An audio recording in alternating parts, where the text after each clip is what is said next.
Les 120 journées de Sodome, d'après Donatien Alphonse François, marquis de Sade.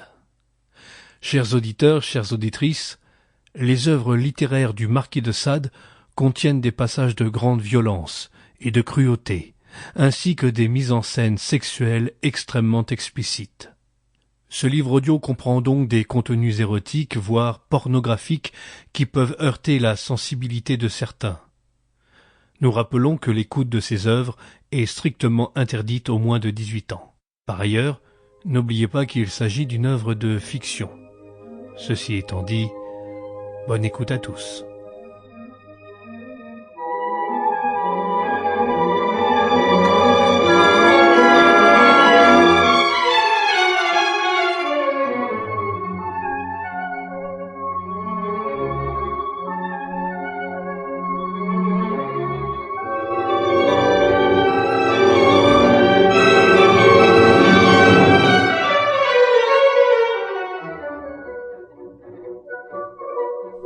Les guerres considérables que Louis XIV eut à soutenir pendant le cours de son règne, en épuisant les finances de l'État et les facultés du peuple, trouvèrent pourtant le secret d'enrichir une énorme quantité de ses sangsues, toujours à l'affût des calamités publiques qu'ils font naître au lieu d'apaiser, et cela pour être à même d'en profiter avec plus d'avantage. La fin de ce règne, si sublime d'ailleurs, est peut-être une des époques de l'Empire français où l'on vit le plus de ces fortunes obscures qui n'éclatent que par un luxe et des débauches aussi sourdes qu'elles. C'était vers la fin de ce règne, et peu avant, que le régent eut essayé par ce fameux tribunal connu sous le nom de chambre de justice, de faire rendre gorge à cette multitude de traitants que 4 d'entre eux imaginèrent la singulière partie de débauche dont nous allons rendre compte. Ce serait à tort que l'on imaginerait que la roture seule s'était occupée de cette maltôte. Elle avait à sa tête de très grands seigneurs, le duc de Blangis et son frère, l'évêque de... qui tous deux y avaient fait des fortunes immenses, sont des preuves incontestables que la noblesse ne négligeait pas plus que les autres les moyens de s'enrichir par cette voie. Ces 2 illustres personnages, intimement liés et de plaisir et d'affaires avec le célèbre d'Ursay et le président de Curval, furent les premiers qui imaginèrent la débauche dont nous écrivons l'histoire, et l'ayant communiqué à ses 2 amis, tous 4 composèrent les acteurs de ces fameuses orgies.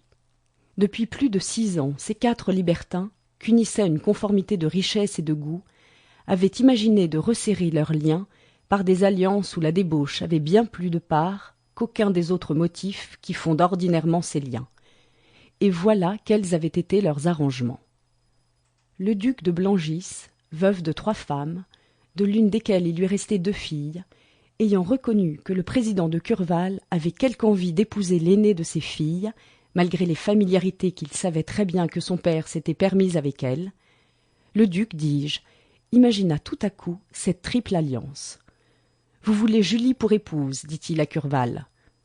Je vous la donne sans balancer, et je ne mets qu'une condition, c'est que vous n'en serez point jaloux, qu'elle continuera, quoique votre femme, à avoir pour moi les mêmes complaisances qu'elle a toujours eues, et de plus, que vous joindrez à moi pour déterminer notre ami commun d'Ursay de me donner sa fille Constance, pour laquelle je vous avoue que j'ai conçu à peu près les mêmes sentiments que vous avez formés pour Julie.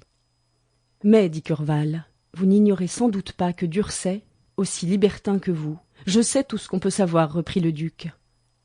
Est-ce à notre âge et avec notre façon de penser que des choses comme cela arrêtent? Croyez-vous que je veuille une femme pour en faire ma maîtresse? Je la veux pour servir mes caprices, pour voiler, pour couvrir une infinité de petites débauches secrètes que le manteau de l'hymen enveloppe à merveille. En un mot, je la veux comme vous voulez ma fille. Croyez-vous que j'ignore et votre but et vos désirs? Nous autres libertins, nous prenons des femmes pour être nos esclaves. Leur qualité d'épouse les rend plus soumises que des maîtresses, et vous savez de quel prix est le despotisme dans les plaisirs que nous goûtons. » Sur ces entrefaites, d'Ursay entra. Les 2 amis lui rendirent compte de leur conversation, et le traitant, enchanté d'une ouverture qui le mettait à même d'avouer les sentiments qu'il avait également conçus pour Adélaïde, fille du président, accepta le duc pour son gendre, aux conditions qu'il deviendrait celui de Curval.